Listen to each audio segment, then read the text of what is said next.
right. Hi, Nina. Hi, how are you? Very well. How are you today? I'm doing fantastic and I'm thrilled to be talking to you today about these topics. Perfect. Me too. So I'm just going to kind of read a little bit about some of the work you do at the top of the hour so that folks who don't already follow you have a sense of some of the stuff you're up to, and then we will jump into things. So Okay. Nina Amir is known as the inspiration to creation coach because she moves her clients from ideas to realized dreams by combining their passion and purpose and helping them take inspired action. This allows them to positively and meaningfully impact their lives and the world. She works with many aspiring authors and bloggers, but also coaches and consults with speakers, coaches, conscious business owners who want to become nonfiction authors, or bloggers, or both who want to become high performers.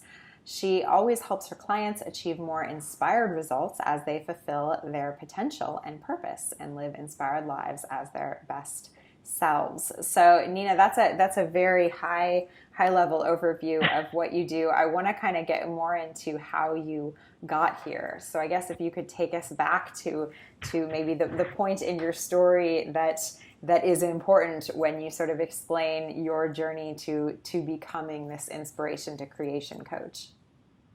Okay, so I think there are two big points I think that got me where I am today. But let me give you just a little background without taking an hour to tell my story.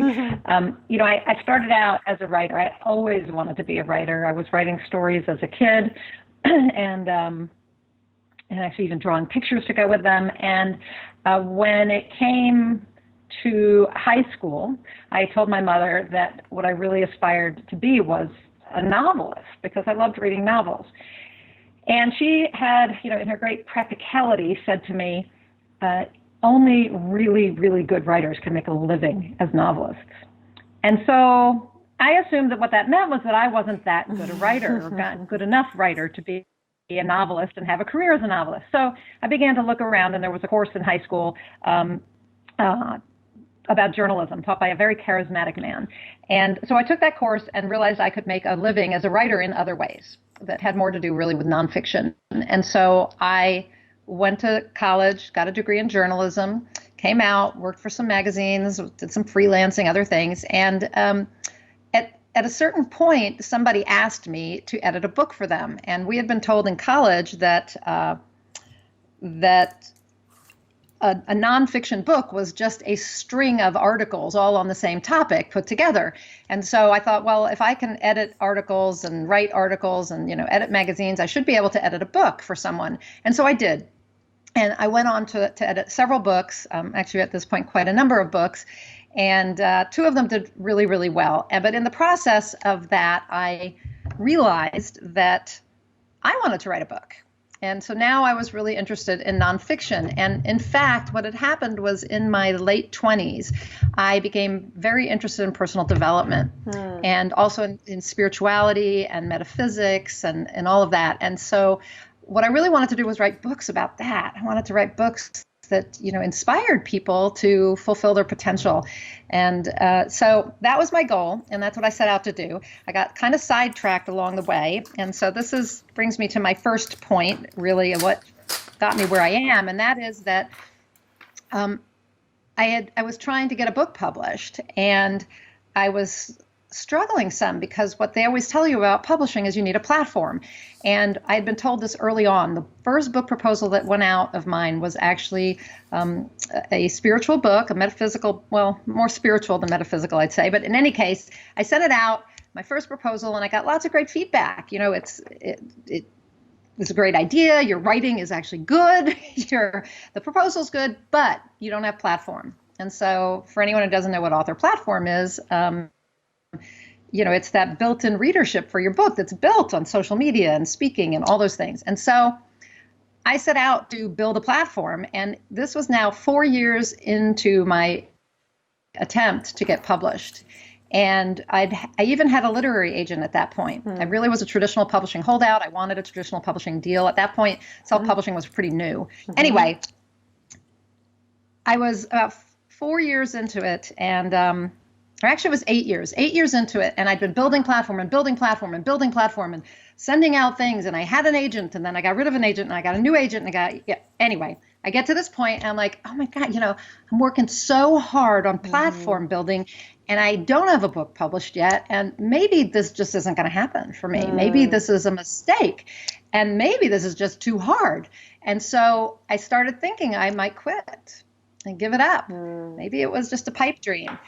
And there was a moment when I looked at what I had created. And actually, I had some platform, and I had blogs that people were reading, and they were making a difference in their lives. And I thought, I have just come too far. And my mindset shifted in that moment. And I said, I refuse to fail. I refuse. So I kept going. And in half the time, 4 years later, I held my first book in my hands. Wow. First traditionally published book. So that was a huge mindset shift that made me embrace the platform building as something that would get me where I wanted to go, rather than something I just had to do, right? So that also kind of keyed me into, brought me back to the personal development part of this, that it's about mindset, that we're the ones who stand in our own way. And so my attitude about the platform building wasn't where it needed to be. And so when I shifted it, I was able to succeed. So fast forward a little bit, I get, another couple years into it, and I'm looking at the fact that people are telling me how productive I am, but yet I still have so many books to write and I'm not getting to them, and I need to make more money and all these things. And I realized that, again, it's me standing in my way. I have to do something differently.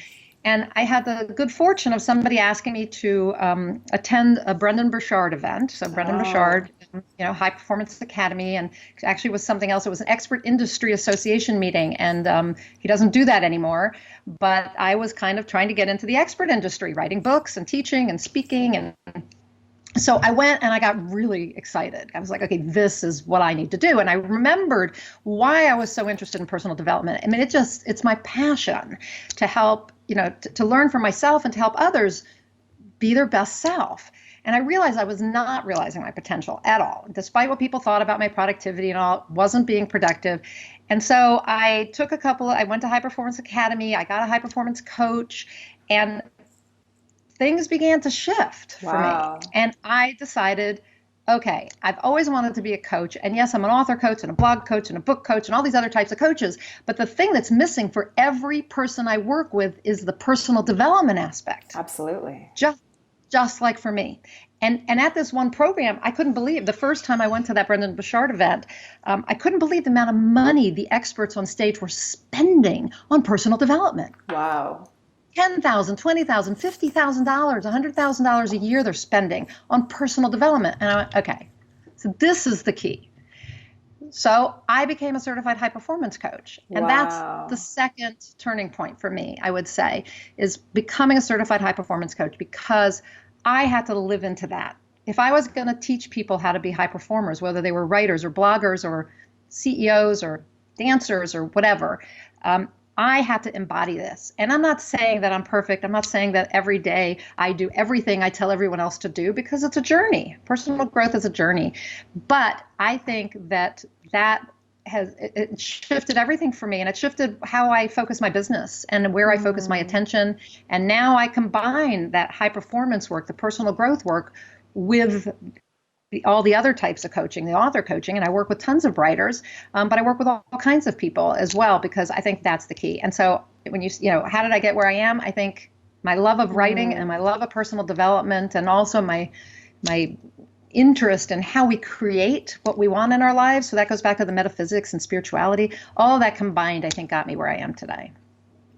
Wow. So there is so much to dig into. So I guess one big question I want to look at is this idea, you said something powerful. You said, you're a coach, you're a high performance coach, but that doesn't mean that you're perfect, and that doesn't mean you have it all figured out, right? So talk to me about the journey to become a coach while you were also receiving coaching, because I would imagine, even today you are learning at the same time as you are teaching.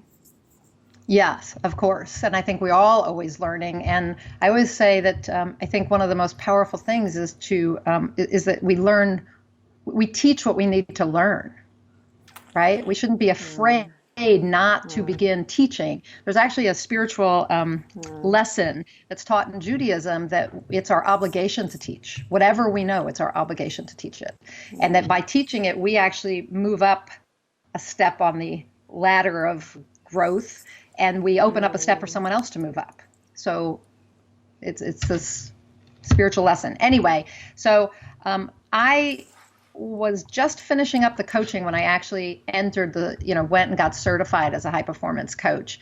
But I just think that your question was, what was it like to be coached and be learning to coach at the same time? I just think that that's part of the process. Like in certified high performance coaching, what we do is when we start out, we actually do, like beta coaching with each other. So you're actually getting coached a lot of the time. Like now, I'm just about to start another set. We have a different set of sessions that, and a couple of people have said, would you like other coaches? Would you like to trade? I mean, and so that's how we learn. We learn by, as we're getting coached, we get insights into the coaching process that we can then instill in our clients, right? Or give to them. But at the same time, every time I do a session with someone, I come away with something and I'm like, oh my God, I'm not doing that thing either. Why am I not doing that? And they just committed to doing such and such. And why the heck am I not doing that? I need to make the same commitment. So I think it's a constant learning process. So I don't know if that answered your question, but. Wow. Yeah, no, I mean, so going back to that great line, we're the ones who stand in our own way.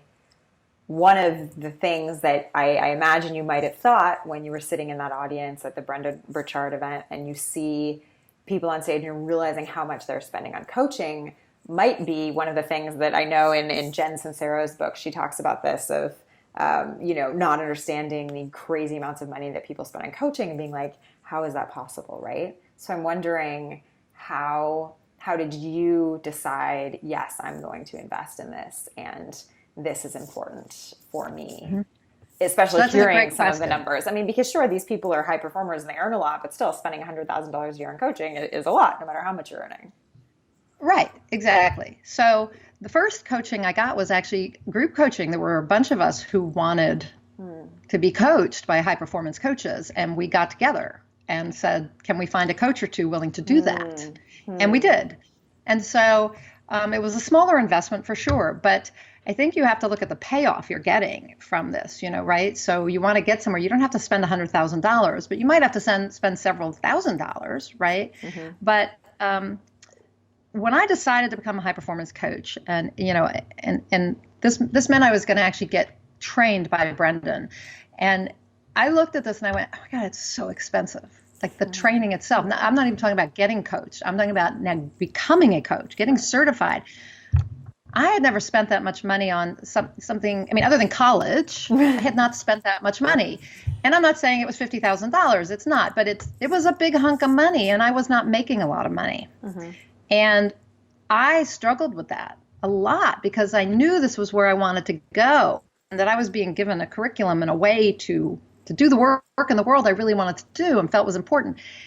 And so I had to get to the point where it was not about, okay, I'm going to become a coach. If I plop down this amount of money, I then have to know how I'm going to make it back right away. Like I have to earn this back because, for instance, that's where my husband went with it. Okay, do you think you can earn that back? You actually have the money. He pointed out to me, you have the money in the bank. I was like, I do? And I looked, sure enough, I had pretty much the money that I needed. But his, was, can you earn it back? And so I got stuck in that. Well, I'm going to feel like I have to earn this back in the first 6 months or something. And that felt terrible to me. It just didn't fit with who I am. Yeah, I wanted to be of service. But, feeling like I had to be of service to earn the money back just was not a good feeling. So I did a lot of soul searching. And I decided to become a certified high performance coach first for me. Wow. For myself. Because as I said, I would need to then live this. I would need to embody the principles that I was teaching. And no, I don't embody them every day. I don't think anybody does. But every day I am, as I work with clients and I think about, thinking about my work, I I get closer and closer to embodying them more regularly, right? So for me, it was like, if I want to level up, I become a coach, because now I have to continually level up in order to serve at that level. So it wasn't about the money. It was about doing this for me. Then the second part of that was, I want to be of service and I want to give this to other people, but I'm not going to worry about how long it takes me to earn that money back. I'm just going to go out there and start coaching. And it didn't happen right away. And I ended up doing way more groups for my niche, for my audience. So that's why, I wanted to help all kinds of people. And then I realized I had this whole audience of writers and bloggers. And so why not give them something and give it to them at a level that they could afford, at a price they could afford. And, and I've long now passed earning the money back. Sure. But it was about being willing to be flexible about it. And I think to do it first for me and to remember what my purpose was. So. Wow. So when you are coaching, I think one of the big questions I have is how you work with clients and students to empower them to essentially be able to sort of stand on their own. Yeah, so I think that's really important, because a good coach, like a good parent, doesn't want to have their clients tied to them, right? As a parent, you want to raise your kids to be independent and go out and do things on their own. And I think it's the same with clients. So it's a really important question you're asking. And I think what I try to do is to raise their aspiration level. So one of the high performance habits is actually developing necessity. So the clearer you become on why you need to do something, the higher the likelihood of doing it and being motivated to do it. So what I mean by that is, if you understand your big why, the meaning behind what you're trying to do. So let's say you want to be a coach, or you want to be a writer, you want to be a successful author. You have to understand why you want to do that. What's the end goal? What's the impact you want to have in the world? How are you going to feel if at the end of your life you didn't do it? So you raise the necessity level, and that raises the aspiration level, right?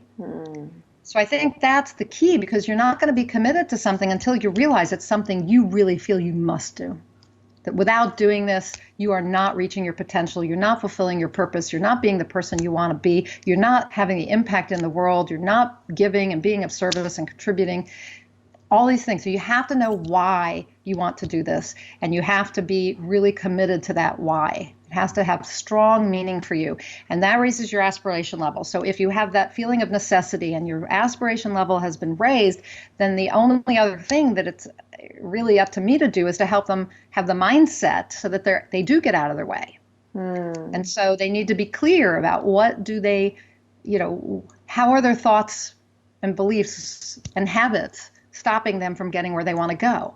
Once they're clear on that, then they can also get clear on what habits, mindsets, beliefs they need to implement, right? And if they're committed to their goal, they're going to implement those. Then, you have to help them develop courage, the courage to keep moving forward, and I think when you have courage and you have clarity and you feel a strong sense of purpose about something, you're going to become more productive, right? And in the process, if you're courageously putting yourself out there, if you're boldly doing what you feel is important work, then you're going to start being more authentic. You're going to be influencing yourself to do these things, and you're going to then influence others. You're going to begin to attract the people you need, whether it's clients or customers or readers or whatever, but to be more independent, to be self-motivated, I think you need all that. You need a high level of aspiration and necessity to do something, and you need clarity, energy, courage, productivity, influence, and then you need, as part of that, it's that mastering your psychology. That's the getting out of your own way. I think the only thing that stops any of us from fulfilling our potential is that we are in our own way. It's all up here. So if I can raise that aspiration and necessity level and help them realize, help my clients realize how they're standing in their own way and how to stop doing that, then they can stand on their own 2 feet, right? Because they're going to have such a high desire to to change their mindset, to get out of their way, to develop the habits and thoughts and all of that to achieve their goal. Does that make sense? Yeah. So what about fear? Talk to me a little bit more about fear. So I believe fear jails us, locks us up in a cell. And we have to unlock that cell for ourselves and get out of this jail, because we won't ever do what we want to do in life if we're afraid. And so sometimes, well, not sometimes, I think the majority of the time our fear is not really fear. To me, fear is the mountain. We were talking about mountain lions before we started. The fear is, fear is mountain lion is chasing me. I could die. That's real fear, right? Physical danger. What we call fear, like I'm afraid to start a blog, or I'm afraid to put my work out into the world, like I'm afraid I'm not a good enough writer. These are not real fears. They're thoughts about a potential future that doesn't even exist yet. We don't know that it's true. You can go back to like Byron Katie, who, yes, is this true? If you ask somebody who says, I'm afraid to start my blog because I'm afraid I'm going to be judged or whatever, you say, is that true? Do you know for sure that you will be judged? The answer is going to be no. So the fear is created here, and the way we unlock the jail cell is by exploring the thoughts. They're really thoughts about a future potentiality. And to say, well, what if that doesn't happen? Right? What if that didn't happen? If you didn't get judged for your writing, then what would happen? And then what would happen after that? And and then again, if you have the aspiration and the necessity to do this, you really feel a strong sense of purpose about doing something, you begin to realize these fears are just stopping you from getting there. But I do think that fear is the biggest thing that stops us.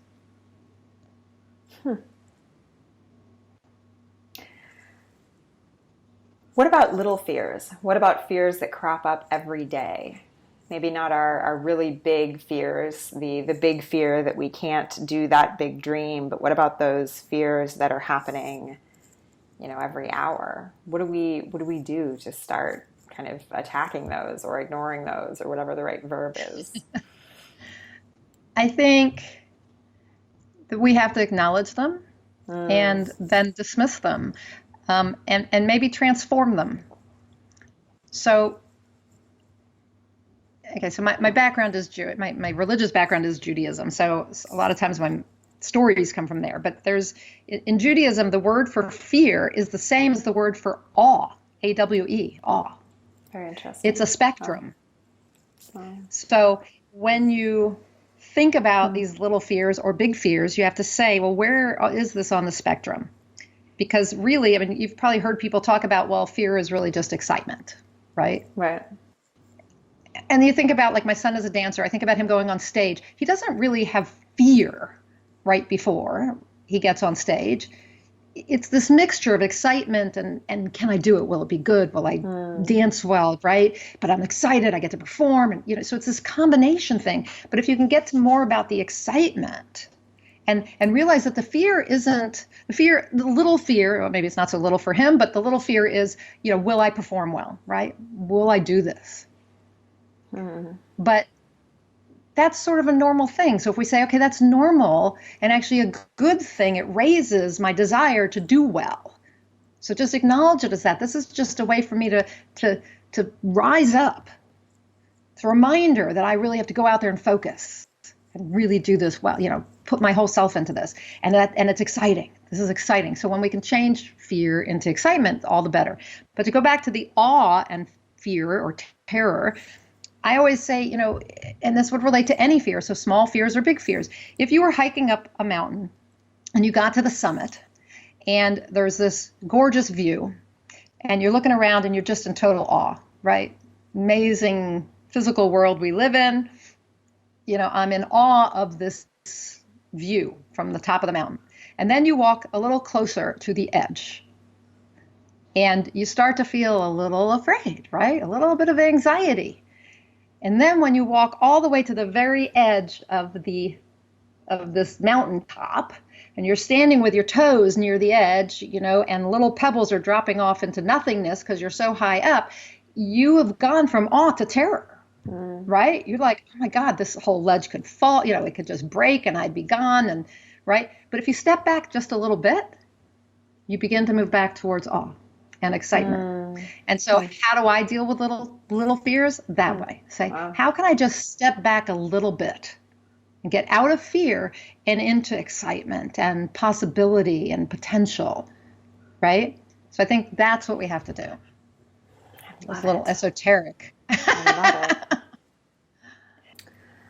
Well, I can't thank you enough. This has been really, really valuable. Can you share with folks sort of in closing, what you're really focused on these days and where people can learn more about your work? Yeah, I would love to. Thank you for asking. So what I'm focused on these days is the coaching, the high performance coaching to a great extent, because I really, as I said, I think I put that into what I do as my kind of high level coaching, but I really think it's the foundational coaching. So, I'm happy to coach anyone on that, because I think that when you work on yourself, that's how you get out of your own way. So that's a huge focus for me right now. I also am working on a new book that I just ran a program called the Author of Change Transformational Coaching Program. And that's a big focus of mine too, to really help those who have books they feel are going to have a big impact, that are really going to change lives, change the world, to help them get those out there. So I continue to do a ton of author coaching, and I do a lot of blog coaching, because I think sometimes your biggest impact is made on your blog, because when I didn't say this before, but because you'll probably have way more readers to your blog than you ever will to your book. Most books only sell 250 copies, 3,000 in their lifetime, and you could have 3,000. Yeah, right. But it's a sad fact, and some of it's due to bad promotion, but not all. And you could have 3,000 readers to your blog every month or more, right? So again, so my focus is still very much on the coaching and helping writers, but just in general, helping people realize their potential and fulfill their purpose in the world. And everyone can find out about me at ninaamir.com.